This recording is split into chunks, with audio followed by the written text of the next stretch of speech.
ಅಧ್ಯಾಯ 40. ವಾಯುದೇವರ ಅಂತರ್ಧಾನ. ಋಷಿಗಳು ಸರಸ್ವತಿ ನದಿಯಲ್ಲಿ ಅವಭೃತ ಸ್ನಾನ ಮಾಡಿ ಕಾಶಿಯಲ್ಲಿ ದಿವ್ಯ ತೇಜವನ್ನು ದರ್ಶಿಸಿ ಬ್ರಹ್ಮದೇವರ ಬಳಿಗೆ ಹೋಗುವುದು. ಬ್ರಹ್ಮದೇವರು ಅವರಿಗೆ ಸಿದ್ಧಿಪ್ರಾಪ್ತಿಯ ಸೂಚನೆಯನ್ನು ಕೊಟ್ಟು ಮೇರುವಿನ ಕುಮಾರ ಶಿಖರಕ್ಕೆ ಕಳಿಸುವುದು.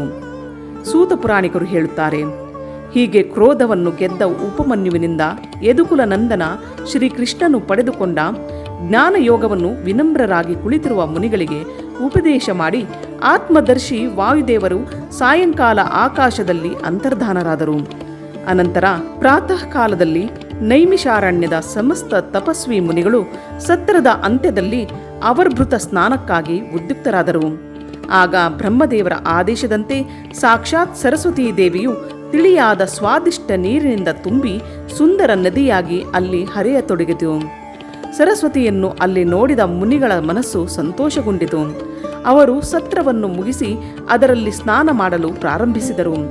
ಆ ನದಿಯ ಮಂಗಳಮಯ ಜಲದಿಂದ ದೇವತಾದಿಗಳಿಗೆ ತರ್ಪಣಗಳನ್ನು ಕೊಟ್ಟು ಹಿಂದಿನ ವೃತ್ತಾಂತವನ್ನು ನೆನೆದು ಎಲ್ಲರೂ ವಾರಣಾಸಿಪುರಿಗೆ ಹೊರಟು ಹೋದರು. ಆಗ ಹಿಮಾಲಯದಿಂದ ಹೊರಟು ದಕ್ಷಿಣದ ಕಡೆಗೆ ಹರಿಯುವ ಭಾಗೀರಥಿಯನ್ನು ದರ್ಶಿಸಿ ಆ ಋಷಿಗಳು ಅದರಲ್ಲಿ ಸ್ನಾನ ಮಾಡಿ ಭಾಗೀರಥಿಯ ತೀರವನ್ನೇ ಹಿಡಿದು ಮುಂದೆ ನಡೆದರು. ಅನಂತರ ವಾರಣಾಸಿಗೆ ತಲುಪಿ ಅವರೆಲ್ಲರಿಗೆ ಬಹಳ ಸಂತೋಷವಾಯಿತು. ಅಲ್ಲಿ ಉತ್ತರವಾಹಿನಿ ಗಂಗೆಯಲ್ಲಿ ಸ್ನಾನ ಮಾಡಿ ಅವರು ಅವಿಮುಕ್ತೇಶ್ವರ ಲಿಂಗವನ್ನು ದರ್ಶಿಸಿ ವಿಧಿವತ್ತಾಗಿ ಪೂಜಿಸಿದರು. ಪೂಜೆ ಮಾಡಿ ಅವರು ಹೊರಟಾಗ ಅವರಿಗೆ ಕೋಟಿ ಸೂರ್ಯರಂತೆ ಒಂದು ದಿವ್ಯ ಪರಮಾದ್ಭುತ ಪ್ರಕಾಶಮಾನ ತೇಜವು ಕಂಡುಬಂತು. ಅದು ತನ್ನ ಪ್ರಭೆಯಿಂದ ಸಮಸ್ತ ದಿಗಂತವು ವ್ಯಾಪ್ತವಾಗಿತ್ತು. ತಮ್ಮ ಶರೀರದಲ್ಲಿ ಭಸ್ಮವನ್ನು ಹಚ್ಚಿಕೊಂಡ ಸಾವಿರಾರು ಸಿದ್ಧ ಪಾಶುಪತ ಮುನಿಗಳು ಆ ತೇಜದಲ್ಲಿ ಲೀನವಾಗುತ್ತಿದ್ದರು. ಆ ತಪಸ್ವಿ ಮಹಾತ್ಮರು ಹೀಗೆ ಲೀನವಾದಾಗ ಆ ತೇಜವು ತತ್ಕ್ಷಣ ಅದೃಶ್ಯವಾಯಿತು. ಅಂತಹ ಅದೊಂದು ಘಟನೆ ಅದ್ಭುತದಂತೆ ಘಟಿಸಿತು. ಆ ಮಹಾ ಆಶ್ಚರ್ಯವನ್ನು ನೋಡಿ ಆ ನೈಮಿಷಾರಣ್ಯದ ನಿವಾಸಿಗಳಾದ ಮಹರ್ಷಿಗಳು ಇದೇನು ಎಂಬುದನ್ನು ತಿಳಿಯದೆ ಬ್ರಹ್ಮವನಕ್ಕೆ ತೆರಳಿದರು.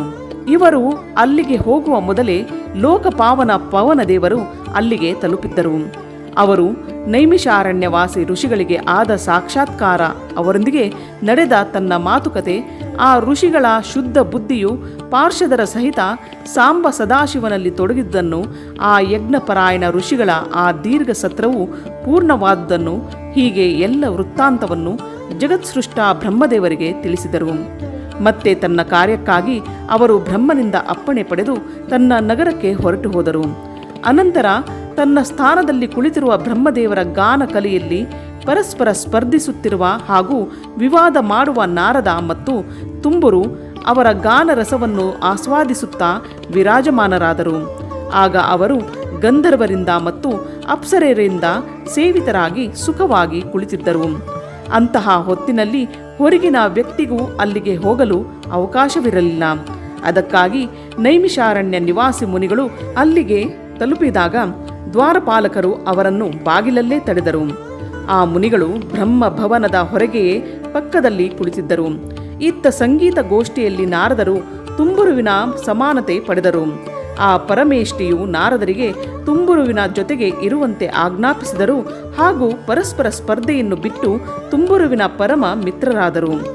ಬಳಿಕ ಗಂಧರ್ವರಿಂದ ಮತ್ತು ಅಪ್ಸರೆಯರಿಂದ ಕೂಡಿಕೊಂಡು ನಾರದರು ನಕುಲೇಶ್ವರ ಮಹಾದೇವನನ್ನು ವೀಣಾಗಾನದಿಂದ ಸಂತುಷ್ಟಗೊಳಿಸಲು ತುಂಬುರುವಿನೊಡನೆ ಬ್ರಹ್ಮಭವನದಿಂದ ಮೋಡಗಳೆಡೆಯಿಂದ ಸೂರ್ಯನು ಹೊರಬರುವಂತೆ ಹೊರಟರು.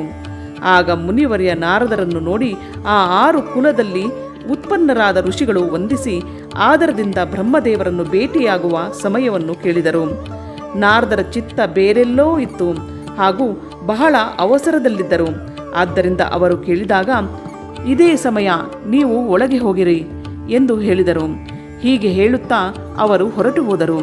ಬಳಿಕ ದ್ವಾರಪಾಲಕರು ಋಷಿಗಳು ಬಂದು ಸೂಚನೆಯನ್ನು ಬ್ರಹ್ಮದೇವರಿಗೆ ತಲುಪಿಸಿದರು. ಅವರ ಆಜ್ಞೆಯನ್ನು ಪಡೆದು ಅವರೆಲ್ಲರೂ ಸೇರಿ ಬ್ರಹ್ಮಭವನವನ್ನು ಪ್ರವೇಶಿಸಿದರು. ಒಳಗೆ ಹೋಗಿ ಅವರು ದೂರದಿಂದಲೇ ಬ್ರಹ್ಮದೇವರಿಗೆ ಸಾಷ್ಟಾಂಗ ನಮಸ್ಕಾರ ಮಾಡಿದರು. ಅವರ ಅಪ್ಪಣೆ ಪಡೆದು ಆ ಋಷಿಗಳು ಬಳಿಗೆ ಹೋಗಿ ಸುತ್ತುವರಿದು ಕುಳಿತುಬಿಟ್ಟರು. ಅವರು ಕುಳಿತಿರುವುದನ್ನು ನೋಡಿ ಬ್ರಹ್ಮದೇವರು ಅವರ ಕ್ಷೇಮ ಸಮಾಚಾರವನ್ನು ಕೇಳಿದರು. ಹಾಗೂ ನಿಮ್ಮೆಲ್ಲರ ಎಲ್ಲ ವೃತ್ತಾಂತವನ್ನು ವಾಯುದೇವರು ನನಗೆ ತಿಳಿಸಿರುವರು. ವಾಯುದೇವರು ನಿಮಗೆ ಕತೆ ಹೇಳಿ ಅದೃಶ್ಯರಾದಾಗ ನೀವು ಏನು ಮಾಡಿದಿರಿ ತಿಳಿಸಿರಿ. ದೇವೇಶ್ವರ ಬ್ರಹ್ಮದೇವರು ಕೇಳಿದಾಗ ಆ ಮುನಿಗಳು ಅವಭೃತ ಸ್ನಾನದ ಬಳಿಕ ಗಂಗಾ ತೀರ್ಥಕ್ಕೆ ಹೋದುದು, ವಾರಣಾಸಿ ಯಾತ್ರೆ ಮಾಡಿದ್ದು, ಅಲ್ಲಿ ದೇವೇಶ್ವರರಿಂದ ಸ್ಥಾಪಿತ ಶಿವಲಿಂಗಗಳ ಮತ್ತು ಅವಿಮುಕ್ತೇಶ್ವರ ಲಿಂಗದ ದರ್ಶನ ಪೂಜೆ ಮಾಡಿದ್ದು, ಆಕಾಶದಲ್ಲಿ ಮಹಾತೇಜದ ಪುಂಜವನ್ನು ನೋಡಿದ್ದು, ಮಹರ್ಷಿಗಳು ಅದರಲ್ಲಿ ಲೀನವಾದದ್ದು ಹಾಗೂ ಮತ್ತೆ ಆ ತೇಜವು ಅದೃಶ್ಯವಾದದ್ದು, ಹೀಗೆ ಎಲ್ಲವನ್ನು ಬ್ರಹ್ಮದೇವರ ಬಳಿ ವಿಸ್ತಾರವಾಗಿ ತಿಳಿಸಿ ಪದೇ ಪದೇ ನಮಸ್ಕಾರ ಮಾಡಿದರು. ಜೊತೆಗೆ ನಾವು ಮನಸ್ಸಿನಲ್ಲಿ ಬಹಳ ವಿಚಾರ ಮಾಡಿದರೂ ಆ ತೇಜವನ್ನು ಸರಿಯಾಗಿ ತಿಳಿಯದೇ ಹೋಗಿದ್ದೇವೆ ಎಂದು ಹೇಳಿದರು. ಮುನಿಗಳು ಹೇಳಿದ್ದನ್ನು ಕೇಳಿ ವಿಶ್ವಸೃಷ್ಟ ಚತುರ್ಮುಖ ಬ್ರಹ್ಮದೇವರು ಸ್ವಲ್ಪ ತಲೆಯಾಡಿಸಿ ಗಂಭೀರವಾಣಿಯಿಂದ ಹೇಳಿದರು, ಮಹರ್ಷಿಗಳೇ, ನಿಮಗೆ ಪರಮೋತ್ತಮ ಪಾರಲೌಕಿಕ ಸಿದ್ಧಿಯು ದೊರೆಯುವ ಅವಕಾಶ ಬಂದಿದೆ. ನೀವು ದೀರ್ಘಕಾಲದವರೆಗೆ ಸತ್ರದ ಮೂಲಕ ಪ್ರಭುವನ್ನು ಆರಾಧಿಸಿರಿ. ಅದರಿಂದ ಅವನು ಪ್ರಸನ್ನನಾಗಿ ನಿಮ್ಮ ಮೇಲೆ ಅನುಗ್ರಹ ಮಾಡಲು ಉತ್ಸುಕನಾಗಿರುವನು. ಆ ತೇಜಃಪುಂಜದ ದರ್ಶನದ ಘಟನೆ ಘಟಿಸಿದ್ದರಿಂದ ಇದೇ ಮಾತು ಸೂಚಿಸುತ್ತದೆ. ನೀವು ವಾರಣಾಸಿಯಲ್ಲಿ ಆಕಾಶದಲ್ಲಿ ನೋಡಿದ ತೇಜವು ಸಾಕ್ಷಾತ್ ಜ್ಯೋತಿರ್ಮಯ ಲಿಂಗವೇ ಆಗಿತ್ತು.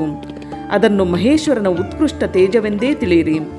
ಆ ತೇಜದಲ್ಲಿ ಶ್ರೌತ ಮತ್ತು ಪಾಶುಪತ ವ್ರತವನ್ನು ಪಾಲಿಸಿದ, ಸ್ವಧರ್ಮದಲ್ಲಿ ಪೂರ್ಣವಾಗಿ ನಿಷ್ಠೆಯುಳ್ಳ, ತಮ್ಮ ಪಾಪಗಳನ್ನು ಸುಟ್ಟುಕೊಂಡಿರುವ ಮುನಿಗಳು ಲೀನವಾಗಿರುವರು. ಲೀನರಾಗಿ ಅವರು ಸ್ವಸ್ಥ ಹಾಗೂ ಮುಕ್ತರಾಗಿ ಹೋಗಿರುವರು. ಇದೇ ಮಾರ್ಗದಿಂದ ನೀವು ಕೂಡ ಶೀಘ್ರವಾಗಿ ಮುಕ್ತಿ ಪಡೆಯುವರಿದ್ದೀರಿ. ನೀವು ನೋಡಿದ ಆ ತೇಜದಿಂದ ಹೀಗೆಯೇ ಸೂಚಿತವಾಗುತ್ತದೆ. ನಿಮಗಾಗಿ ಅದೇ ಸಮಯವು ದೈವ ವಶದಿಂದ ತಾನಾಗಿಯೇ ಉಪಸ್ಥಿತವಾಗಿದೆ.